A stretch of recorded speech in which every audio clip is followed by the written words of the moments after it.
বোন বলছে এই ঘরটার ফটো নিলে স্যার আমাকে সেরা ফটোগ্রাফার বলে ঘোষণা দিবে। এই কথা বলে ময়ূরী টোনার বানানো মাটির ঘরের ফটো তুলতে থাকে, আর ফটো তোলা শেষ করে সে সেখান থেকে চলে আসে। আর এভাবে দেখতে দেখতে সেই দিন কেটে যায়। খুব ভালো ময়ূরী, তোমার তোলা ছবির জন্য আমাদের কোম্পানি আবারও প্রমোশন পেয়েছে, তাই এই 10 লক্ষ টাকার চেক আমি তোমাকে দিলাম। আমার এত বড় উপহারের কারণ হলো কাঁচের ডালে মাটির ঘর, তাই আজই আমি সেই বাড়িতে যাব আর যে এত সুন্দর ঘর বানিয়েছে তাকে 2 লক্ষ টাকা পুরস্কার দিব।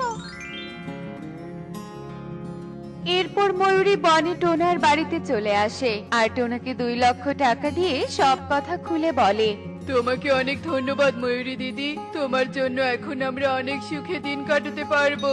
না টোনা, এটা তুমি তোমার প্রতিভার পুরস্কার পেয়েছো, এবার তাহলে আমি আসি। এরপর ময়ূরী সেখান থেকে চলে যায়। এদিকে টোনা ও টুনি বনের ভেতরে একটা খাবারের হোটেল দেয়, আর খাবারের হোটেল চালিয়ে টোনা ও টুনি অনেক সুখে দিন কাটাতে থাকে। অন্যদিকে কালুর অলসতা দিন দিন বৃদ্ধি পেতে থাকে। কি ব্যাপার কালু, তুমি এখনো শুয়ে আছো? ঘরে যে চাল ডাল সব শেষ হয়ে গেছে। ওঠো কালু, কাজ করে চাল ডাল নিয়ে এসো। কেন কাকুলি, টুনির জমি বিক্রি করা টাকাগুলো শেষ নাকি? হ্যাঁ কালু, তুমি তো কতদিন থেকে কোনো কাজেই যাও না, আর এভাবে বসে খেলে তো সব ধন সম্পদ একসময় শেষ হয়ে যাবে। কালু দাদা, ও কালু দাদা, এক্ষুনি তুমি তোমার বউকে নিয়ে বাড়ি ছেড়ে চলে যাও।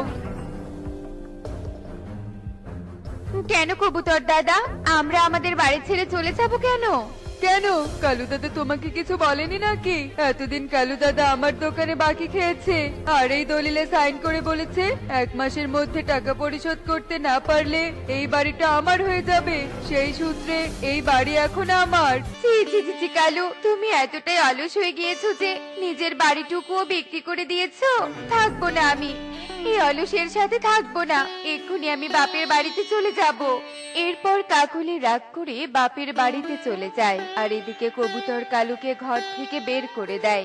অবশেষে কালু অলসতার কারণে পথে পথে ঘুরতে থাকে। টোনার কথাই ঠিক, সেদিন আমি আমার অলসতার জন্য কাজটা হারিয়েছিলাম আর বিনা দোষে টোনার ক্ষতি করেছিলাম, তাই আমিও আজ পথে বসলাম।